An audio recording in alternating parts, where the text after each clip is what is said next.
So what I'm fascinated to know is, what do you do? So I call it Somatic Breathwork Therapy.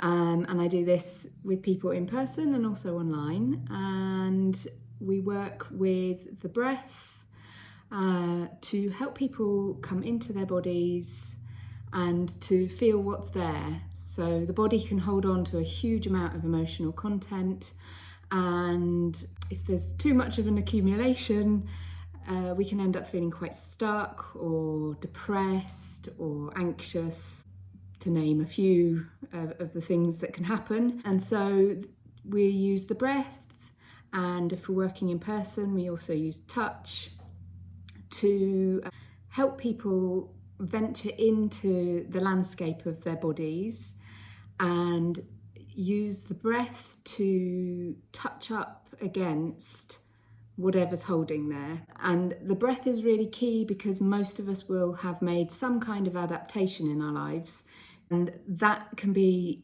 a really genius adaptation in childhood when there's nothing else available. But as we go on in life, it becomes a bit of a handicap for people in terms of being connected with themselves and being connected with the people around them and their lives, their passions, and you know, whatever brings them meaning. Why do people come to see you? Some of the really common ones will be around feeling stuck or depressed or anxious or overwhelmed, or just having a sense that there's more to life that they're not managing to tap into. And so in a way, a knowingness that they're not quite where they want to be in life. Do they know instinctively that it's something stuck in their body, or is it just that they know there's something that's not right? Breath work is becoming a much more common term, so there's a growing awareness that we need to use our breath more consciously. So that might be one reason people have heard about it and they want to give it a try. They might have tried other therapies that have gone maybe so far, but they know that there's more that could be done. A lot of my work is word of mouth, so people coming and having an experience and telling other people. But also, I think there's a group of people who feel almost desperate for change, and it's almost like something's driving them to come to me, and they might not even fully know why.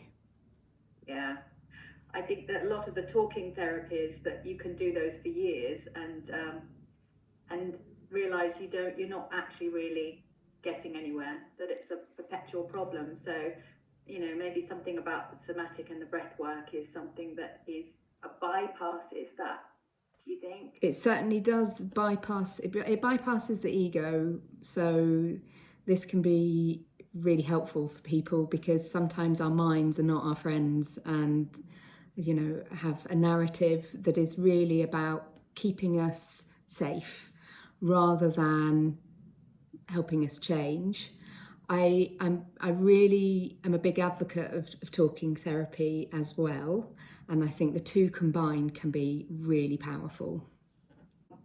That's quite a thing if people come and they don't realize what's wrong or something, that but they actually could be some hidden trauma or trauma they've not dealt with, and if it's stuck in the body, as you say, then that's very likely. So do you work with trauma? Do you welcome people who are holding trauma in their bodies? Absolutely.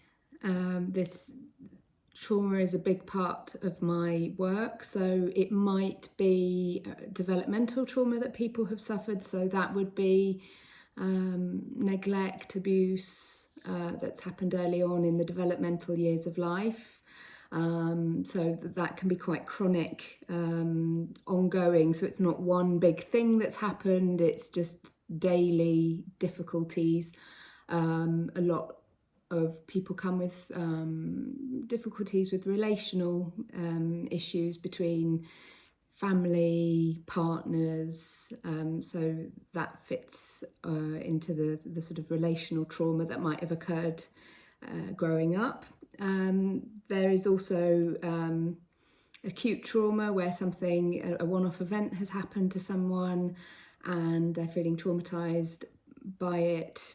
That would be something else that I would work with. And in a way, people don't necessarily need to know what has happened to them to come to see me, but part of that process is really getting to know oneself, and it's almost like taking an adult self back into a younger state, and sometimes realizing, oh, that thing that happened was traumatic for me. And in a way, what we're doing is we're marrying up that experience that's been sitting there waiting to be met, and allowing the person to feel the feelings that couldn't be felt at the time. So it can be a very subtle process, but there's a sort of a rewiring that can occur through going and meeting these things that, they might not have necessarily been what we would think of as traumatic, but trauma is really anything that somebody has experienced as traumatic. So, depending on the age at which that would have happened to someone, whatever it is, it might seem quite minor. But the point is, if there was a big amount of emotion around it that had to be held in the body because there wasn't the safety around, or there wasn't an adult there holding the person so they could express it, it's still there waiting to be met. So I work with all of those. And the other thing would be about intergenerational trauma. So most of us have got family members up the generations who have lived through wars or famine, or some big experience, and each generation will bite off and what they can chew, and what they cannot deal with will pass down to the next generation. And of course, over time, that massive incident that might have happened, so let's say it's a war, it will have created all sorts of behavioural changes in that person who experienced it. When it drips down to the next generation, the behaviour's there, but not the incident. And likely alongside the behaviour will be whatever that person has had to do to adapt their breath, how they hold themselves. So in a sense, it's like the emotion, if it can't fully be met, moves down, but we get more and more distant from the original wound, and so it becomes much more difficult to grab hold of, to really know what we're working with. So it can become anxiety, but with nothing that it attaches to, because it's actually come down the family lines. Yeah, so there's not the information there, but there is a physical thing going on that you've inherited, not just your blue eyes or your whatever, but actually inherited those in the body somehow, in the DNA. Exactly.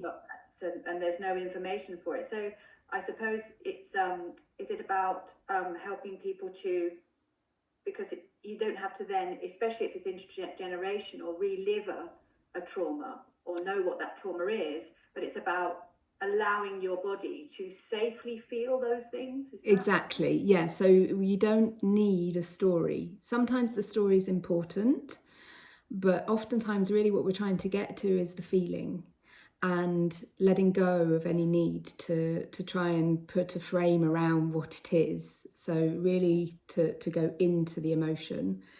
And what people discover is when they go into the emotion, then it can pass and something else can rise up.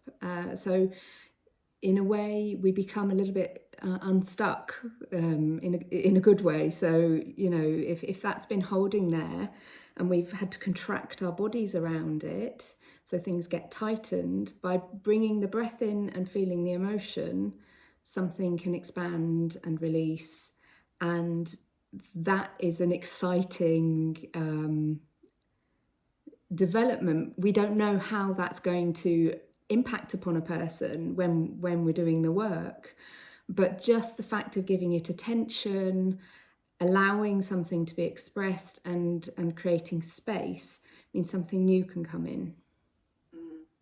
I'm lucky enough to have experienced some of that with you, Susie, and it is life changing.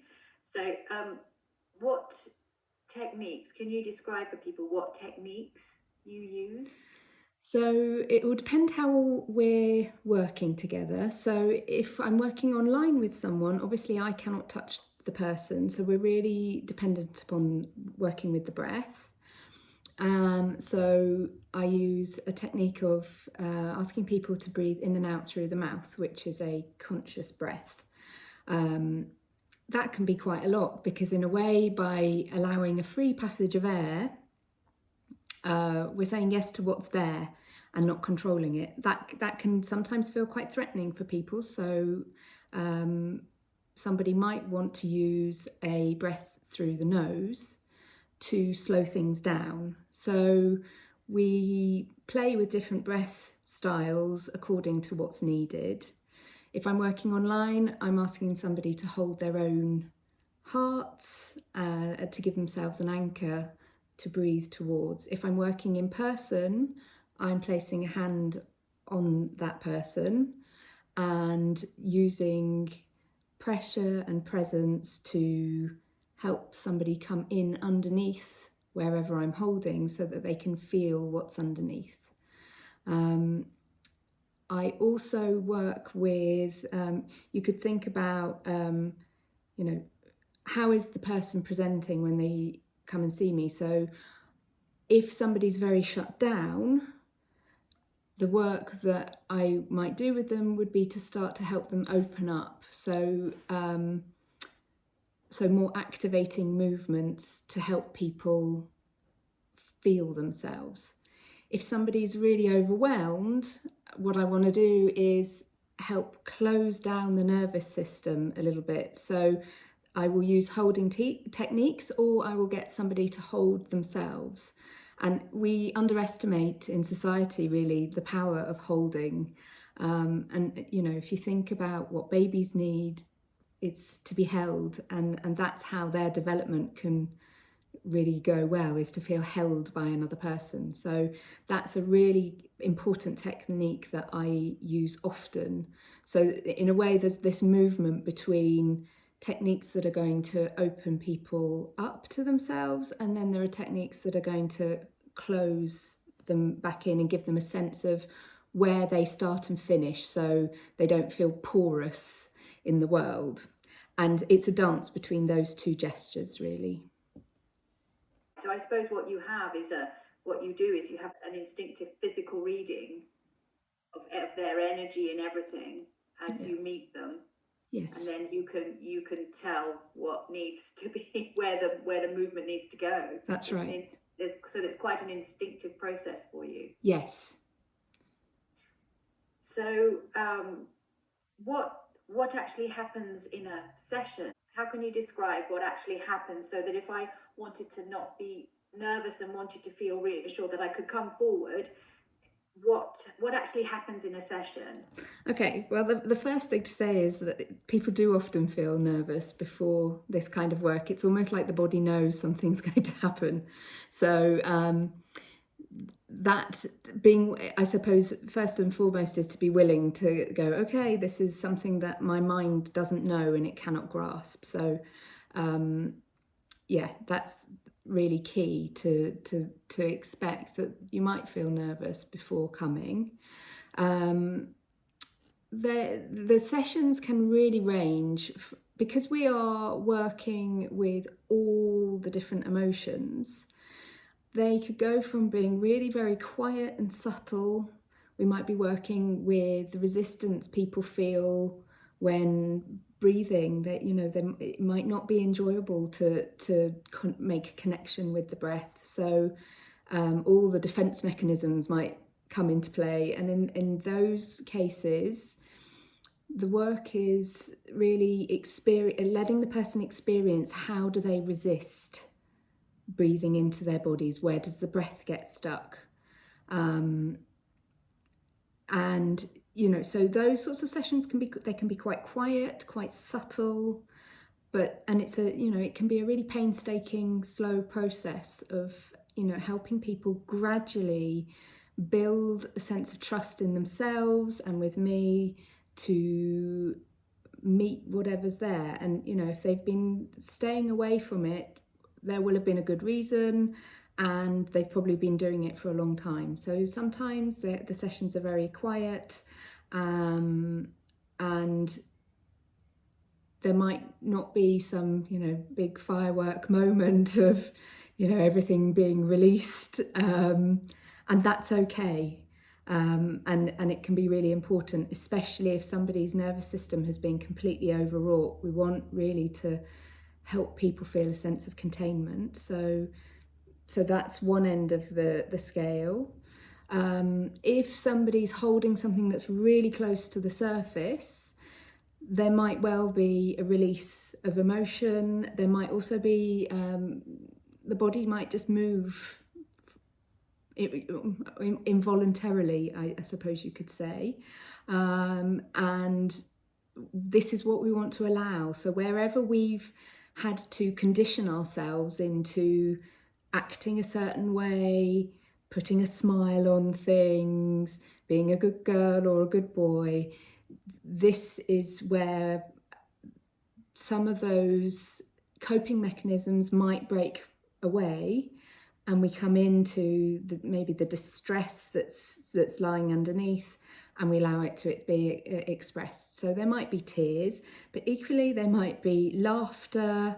I've had many experiences of clients just coming out with huge amounts of laughter, and laughter is a release as much as tears. And particularly if somebody's had quite a joyless life and everything's had to be packed down, unpacking that can include the good stuff, and does include the good stuff as well as the more difficult stuff. So it can really vary, and it's quite it's quite difficult to give a tangible, this is what's going to happen. And of course our minds really want to know this is what's going to happen, because in the Western world in particular, we're really used to working from the mind and the mind taking control of everything. And when we give over to the body, spontaneity can happen, and we need our spontaneity. Yeah, I think we all seem to want certainty and have a resistance to change. And I guess the amount of how many sessions they would need depends, because everybody is different, and some people take a long time to trust and a long time to open up, and other people are more open. So I guess that would dictate how many sessions do you So yeah, I mean, it could be a lifetime's practice for some, and is a lifetime's practice. And then some people might come and have one session, and it's almost like the domino at the beginning of the line that sets all the others in motion. My general preference is to work with people through a process. So I invite people to come and do a one-off session and see how they find it. If they feel called to come back and do more, then generally we'll book 4 sessions, so every fortnight or every month, depending on what they need. And we'll work together through a process, which I think it can be really helpful to approach it in that way, because of course we're never done. We're never done with it. Our minds might want us to be done with it. Our minds might want us to be fixed in a session or two, but there is no magic bullet. And if you like, this is an experience of discovering more of ourselves. So to come back and keep repeating, and each time there's the possibility of discovering more, and expanding into more of ourselves and becoming more of ourselves. So yes, a process is great. And it feels directly related to how much we can discover ourselves as to the depth with which we can experience life.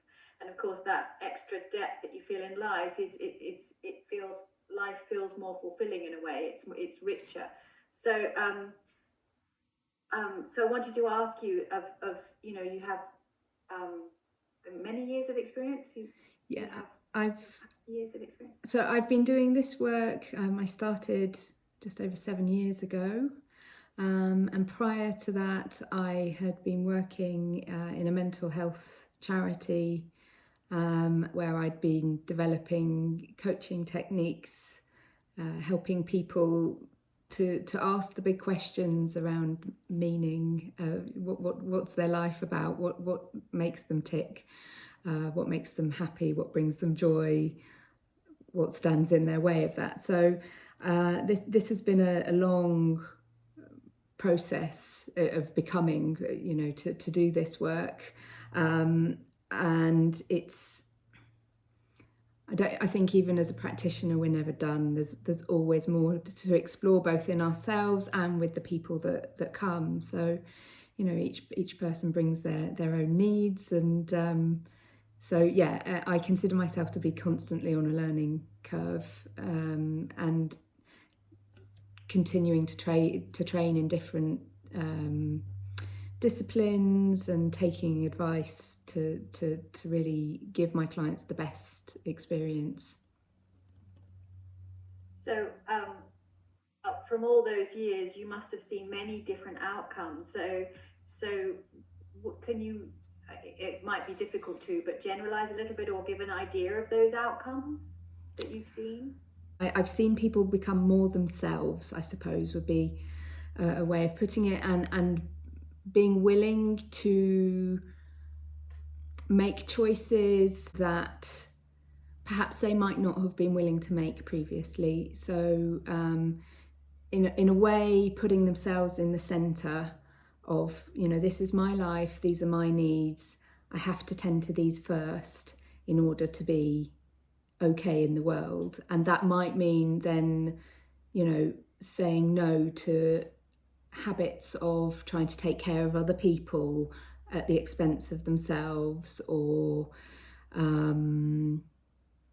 I don't know, staying in jobs that don't suit them, staying in relationships that don't suit them. So it really does bring people to crossroads where they need to make choices that will be in their interests. And I think this is quite counterintuitive, in the sense that there's this idea that we should be kind and helpful to others. Yes, of course.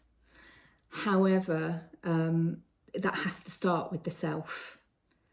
So it's a kind of a gradual process of people coming in and feeling, well, what do I need? And that becoming really a much stronger place from which to act in the world. So if you're taking care of yourself, making choices that are right for you, your ability to then interact with others in healthy ways and help others, if that's what you feel called to do, that's a much stronger place to work from. Yeah. So there's getting rid of the obstacles and getting to a deeper connection with oneself, gives you a deeper, makes everything, even if it's not, there's not a crossroads, I guess there's naturally a deepening of connection, and with, I suppose, learning self-compassion in a way as well, to experience things more fully and more deeply. Yeah, and that might begin with feeling the lack of self-compassion first and foremost. So in a way, it's like we have to come to what is first. So if we treat ourselves unlovingly, that often will be revealed. But also, I think there's a possibility for some level of organic change, just by coming and meeting that, oh, that's that thing I do to myself that's not very nice. I wouldn't do that to somebody else. And really feeling how painful that is.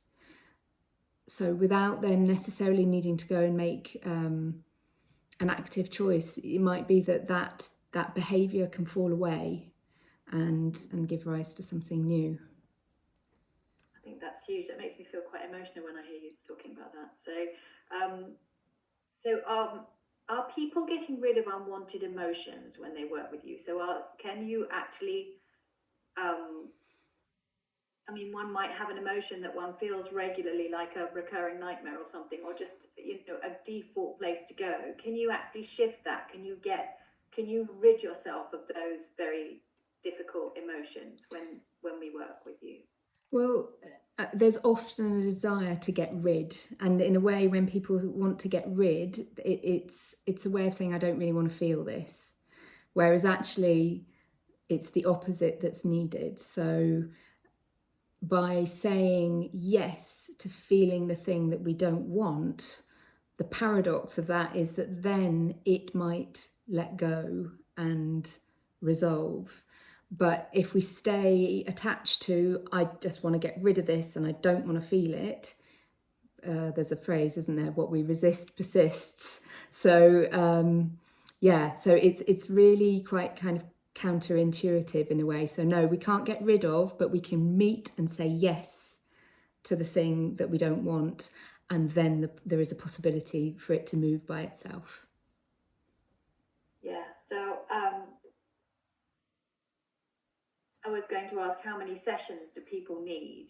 I wonder if we've covered that. But yeah, so I think it's a very personal thing, and I would encourage people, if they're feeling like drawn to this, come for one. That already is a lot. So yeah, start there and then see how you feel about getting into a process with it. Yeah. Do you feel that breath work is better than talking therapy? I think I feel quite cautious about this, because I know that there are people that are really hopeful that, I've heard people say, oh, it's like 20 years of therapy. Yes, you can get to the heart of something very quickly with breath work. However, I don't think it replaces it, and I think there is a need to be able to unpack what has come up in a session if it's been really difficult. So I really welcome clients who are already in a psychotherapy process, or who have done a lot of work on themselves. And if somebody hasn't got a lot of support around them, I would be encouraging them to take some talking therapy as well, because what might be brought up could need somewhere to go and to be unpacked and worked through. And the talking and the relational aspect of therapy is really important. So I think the two together are an absolute dream combination. It sounds like you're happy to work with people who've done a lot of work on themselves, self-work, people that haven't, etc. So is there anyone that you wouldn't work with? I think there's always a conversation to be had. What I'm looking for is to make sure that somebody's got adequate resources around them. If somebody's incredibly isolated, has zero support, I would be quite insistent that they have somebody alongside me that they can work with.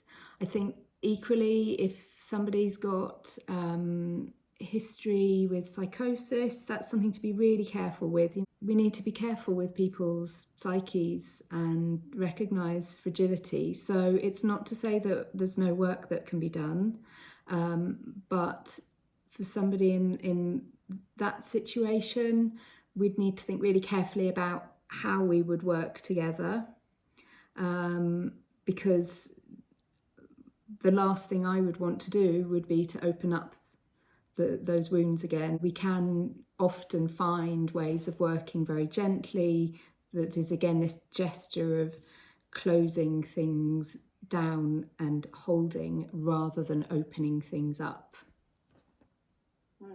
It's becoming a saturated market, really, coaching and breath work and somatics, and everybody's the words are bandied about all over the place, and there are more and more. And of course, we know that some of these, it's often not regulated, and people can say they're a life coach and they really haven't done very much at all, or in this line of work, and that sort of comes into the level of trust that somebody can bring into you. So what skills and qualities should a good practitioner have, in your opinion, to do this work? Yeah, so there are a few things that I think people need to look for. Firstly, how long did they spend training? Really, you want to work with someone who's done a deep training. This,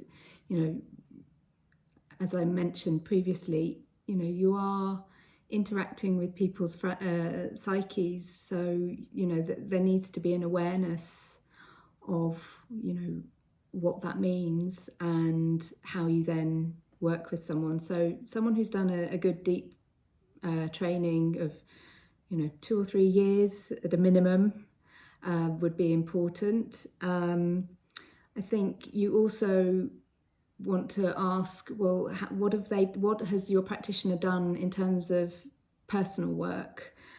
We can't really take anybody deeper than we've been ourselves. So have they been through their own psychotherapeutic process?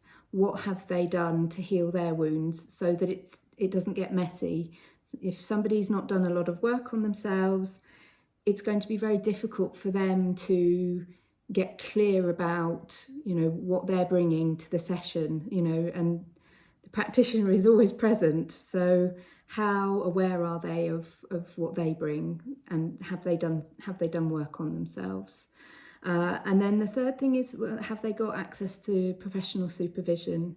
I think this is essential because we all have blind spots, and there is nothing wrong with having somebody who's got more experience to take a look and give their perspective, because it's beneficial for all parties, and it's a nice safety mechanism in a field where we can get in contact with some really deep stuff. What qualities do you bring Well, to work as a practitioner? I've done a lengthy training. I have also been through a very long-term personal process of my own. I have experience working in a mental health setting with people who are really on the very fragile end of the scale. I have a fantastic supervisor who I check in with every couple of weeks, so I'm very well supported, and my work, my development is ever continuing. So I'm a senior member of the ACCPH, which is my professional body, which requires continuous professional development. But this for me is a life's work, and so I run group work with a colleague on a pretty regular basis. So there's always an expansion into more for myself, both personally and professionally. So yeah, it's really it's my passion, and I think what I'm supposed to be doing in life. And yeah, I think I'm always a student to some degree whilst being a professional, because we're always going to keep meeting scenarios that we've never encountered before. And I think being able to have the humility to say, I don't know, and to then go and take advice, that's very much how I operate. I'm not looking for, people to place all their trust and faith in me. This is me helping people to find their own power and their own ability to assert themselves and go out in the world. So I work with the ethos of people come to me for a certain part of their journey, and then they move on and go and find more. So yeah, I'm not looking for any kind of guru status. So the last question is, so where did it begin? What was what was your way in? What work did you do when you first? So my way in was really what was happening in my own life. So, I've had some fairly turbulent experiences in life that needed attention, and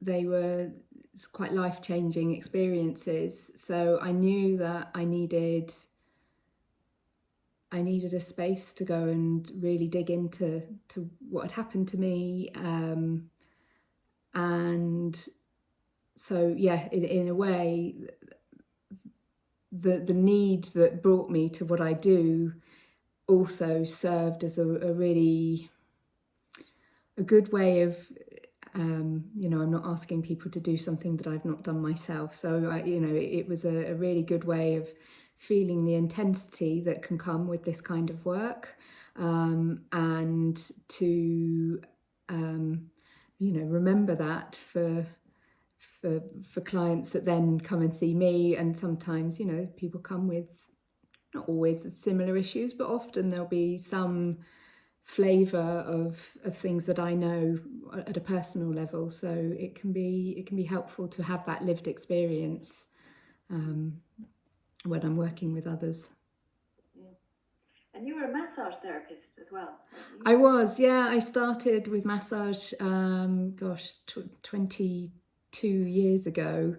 But it's funny, as I look back at it now, I knew when I was doing that it wasn't the full picture of what I wanted to be doing. And I also, as I look back, can see how much time I spent centered on the heart. I wasn't really thinking about it in these terms at the time, but I spent a lot of time working in people's heart spaces, which of course is really the essence of the work that I do now, is helping people to open their hearts to themselves and to the world around them. So yeah, it was a good first step, but not the whole picture. Well, it's beautiful work that you do, Susie, so the world is very lucky to have you.